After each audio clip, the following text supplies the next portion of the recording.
कथा सुनाते हैं, पावन कथा सुनाते हैं। सदाशिव बाबा की जय, महाप्रभु श्री रामलाल जी महाराज की जय, आनंद कंद सदगुरुदेव भगवान की जय, कृष्ण कन्हैया लाल की जय, वंशी वारे की जय, माँ राधा रानी की जय। जय गुरुदेव, जय प्रभु जी, राधे राधे, जय श्री कृष्ण। सत्संग में योगेश्वर द्वय का आगमन। वैसे तो हम सभी गुरु भाई बहन इस पवित्र एवं श्रद्धामयी भावना को मनोगत करके सत्संग करते हैं कि हमारे आराध्य देव योगेश्वर द्वय सत्संग में हम लोगों द्वारा प्रदर्शित भावों को देख रहे हैं। परंतु कभी कभी आराध्य द्वय स्थूल रूप से प्रकट होकर इसकी सुदृढ़ पुष्टि कर ही दिया करते हैं। आराध्य देव के इस कार्य द्वारा हम लोगों की श्रद्धा में बढ़ोतरी होती है, इसमें रंच मात्र भी संशय की कोई बात नहीं है। योगी महापुरुषों द्वारा अवतारी पुरुषों के मनुष्य धर्माकर्म को देखकर बड़े बड़े ज्ञानी भी संदेह करने लगते हैं एवं उस संदेह के निवारण का एकमात्र उपाय है सत्संग। भगवान राम को नागपाश से छुड़ाने के बाद श्री गरुड़ जी को संदेह हो गया। सोचने लगे ये काहे के भगवान हैं, मैंने नागपाश से नहीं छुड़ाता तो इनकी क्या दशा होती। इसी प्रकार भगवान श्री राम को भगवती सीता की खोज में आतुर व्याकुल परेशान देखकर शंकर प्रिया सती ने देखा। उन्होंने सोचा यह कैसे अवतार हैं जो अपनी भार्या का पता नहीं लगा सके। उन्होंने प्रसंगों में संदेह की निवृत्ति सत्संग से ही हुई। उत्तर प्रदेश के एटा जिले के अंतर्गत नगला सकत एक ग्राम है। इसी के ठाकुर सुरेंद्र सिंह जी को अकारण दयालु श्री सदगुरुदेव जी महाराज ने अपनी लीलावसान 25 जून सन 1990 के करीब 4 साल बाद 1995 में स्थूल रूप से प्रकट होकर गुरुदीक्षा प्रदान की थी। इस लौकिक एवं अद्भुत कृपा दीक्षा के फलस्वरूप इस क्षेत्र में प्रभु जी की कृपा कथाओं का खूब प्रचार प्रसार हुआ।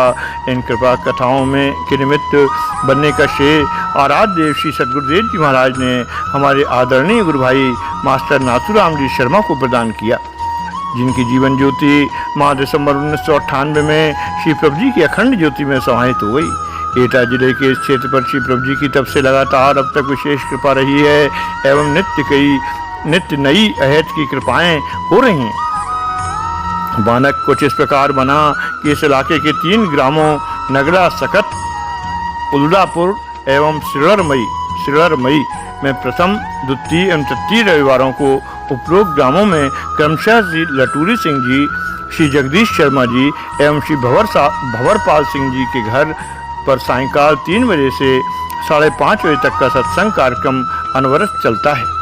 सत्संग का कार्य आरंभ करते समय यहाँ के हमारे गुरु भाई बहन सर्वप्रथम सामूहिक आरती करते हैं। तत्पश्चात भजन कीर्तन का कार्यक्रम आरंभ होता है। अक्टूबर माह सन 1998 को उल्लापुर ग्राम के श्री जगदीश शर्मा जी के मकान पर दूसरे रविवार का दिन सत्संग का कार्यक्रम आरंभ करने के लिए आरती आरंभ होने के पूर्व ही श्री शर्मा जी का भाई, जिनका नाम श्री राजेश शर्मा है, आ गए। सत्संग वाले दिन जिनके घर पर आयोजन होता है उसका मन श्री प्रभु जी के चरण कमलों का बार बार स्मरण एवं चिंतन करता रहता है एवं दुनियादारी के कार्यों में उनका मन नहीं लगता।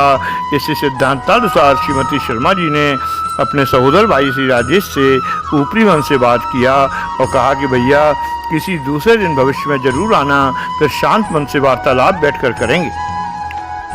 श्री राजेश जी समझदार बालक हैं, अतएव अच्छी प्रकार से समझ गया कि उसकी बहन आज सत्संग के अलावा कोई और बात नहीं करना चाहती। अतएव वह उसी समय जाने को तैयार हो गया। तो उसकी बहन ने स्पष्ट रूप से मना कर दिया कि सत्संग की पहली आरती करने के पश्चात ही अपने जाने का कार्यक्रम बनाना, अपनी स्वेच्छानुसार उठकर चले जाना। इसके बाद फिर हमसे तुम्हें पूछने की कोई आवश्यकता नहीं। निर्धारित समय पर सत्संग आरंभ करने वाली आरती खूब विधि विधान से की गई। आरती समाप्त होने पर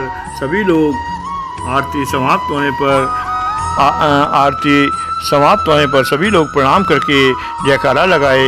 इस प्रकार सत्संग प्रारंभ हुआ। सत्संग आरंभ होते ही राजेश भी स्वरूपों को प्रणाम निवेद कर अपने घर को चलता बना। उदलापुर गांव के बाहर वो आ गया, जहाँ एक नहर बहती है। रास्ते के एक तरफ से शीशम के विशाल वृक्ष स्थित हैं। इसी के समीप हमारे आदरणीय गुरु भाई श्री कालीचरण जी की सप्लाई वाले पानी का नल लगा है। यहाँ पहुंचकर श्री राजेश ने शीशम के वृक्ष के नीचे बैठे जो दिव्य वेशधारी महापुरुषों को देखा। इन महापुरुषों के स्थूल शरीर से इतना आकर्षण निकल रहा था कि उसने अकारण ही बाबा जी प्रणाम बाबा जी प्रणाम, इन शब्दों का उच्चारण किया। महापुरुष द्वय ने उसे मधुर मुस्कान के साथ आशीर्वाद दिया। उसमें से एक महापुरुष, जिनके बाल सफ़ेद हो गए थे, धोती कुर्ता पहने हुए थे एवं नाट्यगत का गठीला शरीर था, हाथ में छड़ी लिए हुए थे। एक महात्मा जी भरे पूरे शरीर से लंबे करके थे, लंगोट पहने हुए थे, तब उनके हाथ में चिमीटा था। श्री राजेश काफ़ी देर तक अपलग नेत्रों से योगी द्वय का दर्शन करते रहे। उनकी भावभंगिमा तब समाप्त हुई जब छोटे महात्मा ने कहा कि लल्ला, क्या तुम सत्संग से आ रहे हो? श्री राजेश ने कहा, हाँ महात्मा जी, मैं सत्संग से ही आ रहा हूँ। क्या वहाँ नगला सकत के मेरे बच्चे ठाकुर सुरेंद्र सिंह हैं? छोटे महात्मा ने प्रश्न किया। श्री राजेश ने विनीत भाव से हाथ जोड़कर प्रार्थना किया, महाराज जी, सत्संग में हमारी बहन के परिवार के अलावा लगभग 40 स्त्री पुरुष उपस्थित हैं। इसके बाद बड़े शरीरधारी महात्मा जी ने कहा, क्या तो हमें उस सत्संग में पहुंचा दोगे? हम लोग उसी सत्संग के कार्यक्रम में सम्मिलित होने के लिए आए हुए हैं। परंतु रास्ता अनभिज्ञ है। उनकी अमोघ वाणी को वो इनकार नहीं कर सका एवं उसने कहा कि हाँ महाराज जी, मैं आप लोगों को चलिए सत्संग स्थल तक पहुंचा दूं। इस वार्तालाप के दौरान श्री राजेश अच्छी प्रकार समझ गया, ये वही दोनों सिद्ध समर्थ पूर्ण योगेश्वर हैं। इनके स्वरूपों को खूब अच्छी प्रकार फूल मालाओं से सुसज्जित कर ऊंचे स्थान पर विराजमान करके उनके सामने फर्श पर नीचे बैठकर भजन कीर्तन का कार्यक्रम चल रहा है। इस कारण उसके मन में बहुत प्रसन्नता थी कि जिन स्वरूपों को इतना मान एवं सम्मान अर्पित किया जा रहा है, यदि मैं उनके स्थूल शरीरों के साथ लेकर बहनोई के घर पहुंचता हूं, तो मेरे बहन बहनोई के साथ सत्संग में उपस्थित सभी समुदाय अत्यधिक आनंद एवं प्रसन्नता का अनुभव करेंगे। इसी मनोदशा का अनुभव करते हुए वह इन महाशक्तियों को साथ लेकर चला। श्री राजेश के पास साइकिल थी, अतः वह साइकिल हाथ में लेकर आगे आगे पैदल चल रहा था। उसके पीछे अखंड कोटि ब्रह्मांड नायक दादा गुरुदेव एवं उनके पग चिन्हों पर सबसे पीछे सर्वसमर्थ आराध्य देव जी चल रहे थे। 15-20 मिनट पश्चात वो उस स्थल पर पहुंच गया जहां आध्यात्मिक सत्संग चल रहा था। उसके घर के बाहर साइकिल खड़ा किया और यह कहकर कि आप लोग हमारे साथ अंदर आ जाइए, मकान के अंदर प्रवेश किया। उसने प्रवेश स्पष्ट रूप से अनुभव किया कि लोग उसके पीछे पीछे उसके बहन बहनों के घर में प्रवेश भी किए। उसने सत्संग का जो दृश्य देखा तो उसे अनुभव हुआ कि सभी आत्मविभोर हैं। उसने काफ़ी प्रयत्न करके शरीर हिला डुलाकर अपनी बहन की स्वाभाविक अवस्था लाई। ने कहा कि बहन, जिनकी फ़ोटो की आप लोग पूजा अर्चना कर रहे हो, उनको मैं साथ लाया हूँ। उनकी इस बातों को सुनकर थोड़ी देर के लिए सत्संग थम सा गया। उसने दोबारा फिर सबको यह ऐसा बताया कि इन स्वरूपों के मूल देव हमारे साथ ही घर में प्रवेश किए हैं। थोड़ी देर के लिए कहाँ हैं हमारे गुरुदेव एवं प्रभु जी भगवान कहाँ हैं?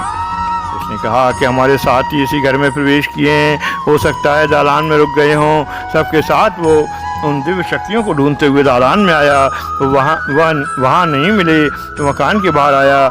मैं साइकिल खड़ा किया था परंतु वे कहीं नहीं मिले। सारक मंडल पश्चाताप करता रहा परंतु अपना संकल्पित कार्य करके दोनों शक्तियां तिरोहित हो गई थीं।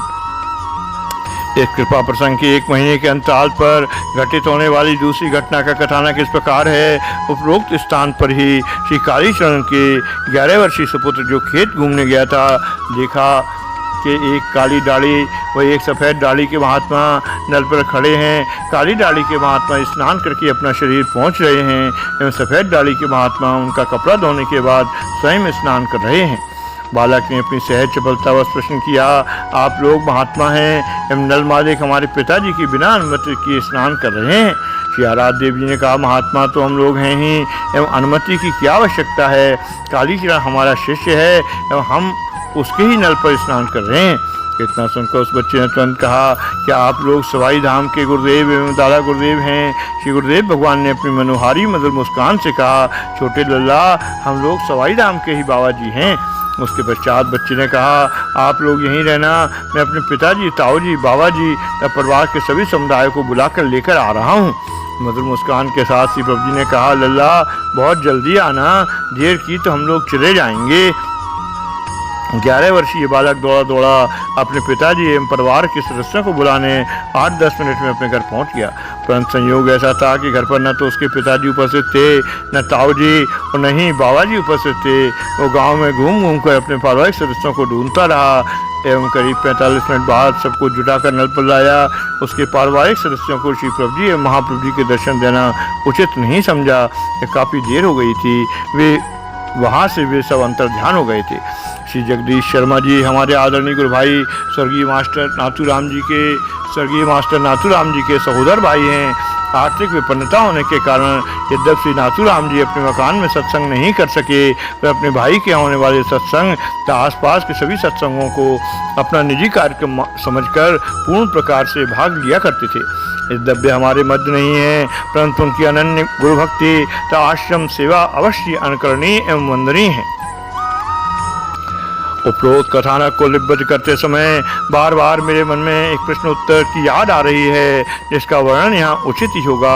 महाप्रभु श्री रामलाल जी महाराज की स्वर्ण जयंती मनाए जाने वाले पवित्र तिथि के चौथे दिन आराध्य देव श्री प्रभु जी गुरु भवन के सामने आराम कुर्सी पर बैठकर त्रिजग पावन अखिल लोक लोकेश्वर भगवान श्री कृष्ण की उस लीला का वर्णन कर रहे थे, जिसके संदर्भ में चक्रवर्ती सम्राट महाराज युधिष्ठिर के राज शून्य यज्ञ में उस समय के ब्राह्मणों के विरोध करने पर भगवान श्री कृष्ण ने यज्ञ में सेवा करने के लिए ब्राह्मणों का पैर पखारा था।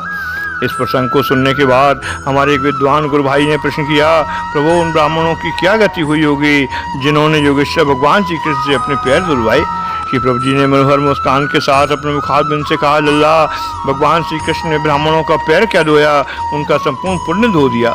ऐसे योगेश्वरों को जो लीला वर्णन करता है उसे अवश्य अक्षय पुण्य की प्राप्ति होती है। योगी जन कर्म बंधन से मुक्त हो जाते हैं, उनके द्वारा होने वाले पुण्य उनके चरित्र कहने सुनने वाले प्राप्त कर लेते हैं तथा इसके विपरीत उनके शरीर से होने वाले पाप निंदक एवं द्वेष रखने वाले पाते हैं।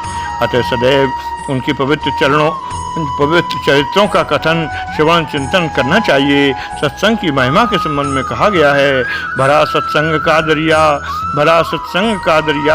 नहा लो जिसका जी चाहे। भरा सत्संग का दरिया नहा लो जिसका जी चाहे, हजारों रतन बेकीमत भरे आला से आला हैं। लगाकर ज्ञान का गोता निकालो जिसका जी चाहे। महाप्रभु श्री रामलाल जी महाराज की जय, आनंद कंद सदगुरुदेव भगवान की जय, कृष्ण कन्हैया लाल की जय, वंशी वारे की जय, माँ राधा रानी की जय। जय गुरुदेव, जय प्रभु जी, राधे।